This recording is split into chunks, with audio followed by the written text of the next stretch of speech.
This doll is cursed. One day when my dad was installing security cameras around the house, he found a hidden room in the attic that no one knew about.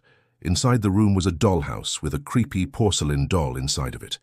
He tried to remove the doll, but it was cemented into the chair, so he had to break the cement to get her out. Once he finally pried the doll's eyes open, they were completely black. And then, right after that, strange things began to happen. It felt like someone or something was watching us. I remember being outside playing with my friends and suddenly feeling this cold sensation all over my body, even though it was the middle of summer and the sun was shining down on us. Then I would hear footsteps behind me. But when I turned around, there was no one there. My dog would also start barking at the doll for no reason, even though she usually loves dolls and will beg to play with them. When I went to my room, I would hear scratching noises above me, and it sounded like someone was crawling across my ceiling. Some nights I could even hear whispers coming from the corner of my room. They were too quiet to make out any words. But one night I did end up hearing one word, and it was my name. We had no choice but to get rid of the doll, so we took her to a nearby lake and threw her in. The next morning when my dad went to check on the doll, she was gone. It was like she just vanished into thin air. At first we were relieved. Maybe whatever was possessing her would be gone now. But the strange things only got worse. Every time I walked past the door to my room, I could feel myself being pushed. Sometimes I would even see the door slowly open by itself. One time when I was getting ready for bed, I looked over and saw my dresser moving across the room. My heart started beating really fast, and I was too scared to move. Then I heard footsteps coming towards me, and it sounded like someone was dragging metal moccasins across the floor. As I turned around, my bedroom door slammed shut. I screamed and ran out of the room. My parents and I decided that we needed to do something about this. So we went to a local priest for help. He agreed to come to our house and bless my room. Before he started the blessing, he told me to go under my bed and look for something. I hesitated, but I listened and crawled underneath. In the corner I found a small box. I brought it back to the priest and he opened it.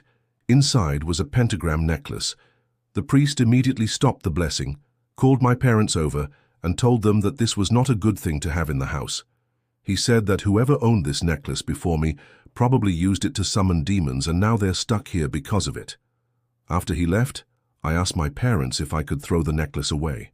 They said no because they didn't want to upset whatever was in my room even more. They told me that we had to keep it and hide it somewhere safe until we figured out what to do with it. I ended up hiding the box under my mattress, but every time I tried to go to sleep, I could feel something heavy sitting on my chest. Even though I couldn't see anything, I knew that whatever was in my room was getting closer. Sometimes, when I woke up in the middle of the night, I would see the closet door slightly open. And then I started to notice scratches on my arms and neck, like long, deep scratches. I told my parents that we had to get rid of the necklace, but they said that they couldn't let it go. They were too afraid of what would happen if they angered whatever was in my room. They eventually agreed to take the necklace to a psychic to see if they could help us. But before they left, I begged them to just throw it away. For some reason, I just couldn't handle seeing it anymore. Finally, they agreed. They put the box in a plastic bag, sealed it tight and threw it in the trash. But the weird things only got worse after that. Things escalated quickly. Now I could hear voices all the time. It didn't matter where I went in the house, they followed me everywhere. Sometimes I would see objects fly across the room and crash to the floor. My parents and I would run to the closet and hide because we were too scared to stay anywhere else. And then we would hear footsteps running back and forth on the other side of the closet door. We would hold each other for a long time in the closet until we thought whatever was in my room calmed down. Then one night, everything changed. I was home alone in my room doing homework when I started hearing footsteps again. I looked over and saw the door to my closet slowly open. I tried to convince myself that it was just the wind, but I knew it wasn't. I watched as the door opened all the way and something dark started coming out.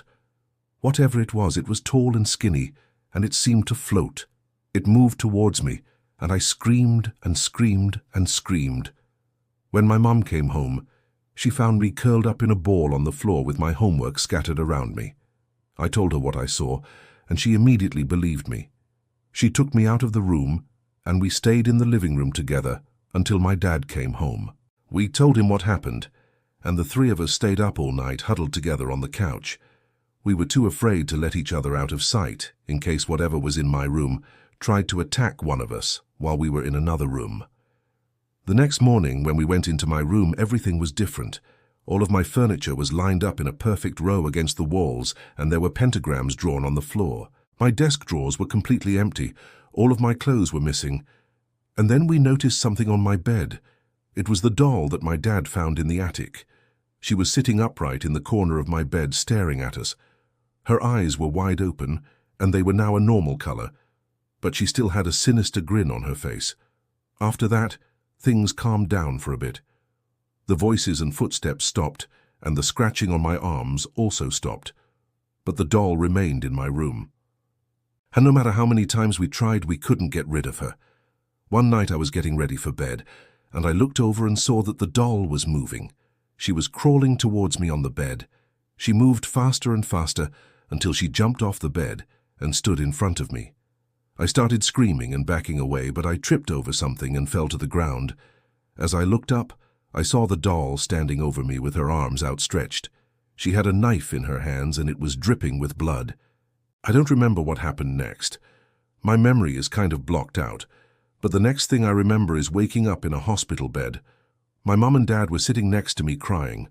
I told them that I was okay, but they insisted that I stay another night, just in case there was something wrong with my head. After they left, I got out of bed and looked down at myself. I was wearing a hospital gown, and I was covered in bandages. That's when I realized that I had no arms. When my mom and dad came back, they were shocked to see that I was out of bed. They started asking me questions, but I couldn't answer any of them. I couldn't speak. They took me back home, and ever since then, I haven't spoken a single word. The doctors say that I have selective mutism, which means that I can only speak when I want to, and right now I just don't want to talk. It's been 5 years since the doll came to life, and I still live at home. My parents take care of me, and they still ask me if I want to talk to a therapist, but I always say no. I don't want to talk about what happened. If I try to describe the pain of losing my arms and my voice, no one would believe me anyway. So why bother? But sometimes at night when I'm trying to sleep, I can still hear her footsteps.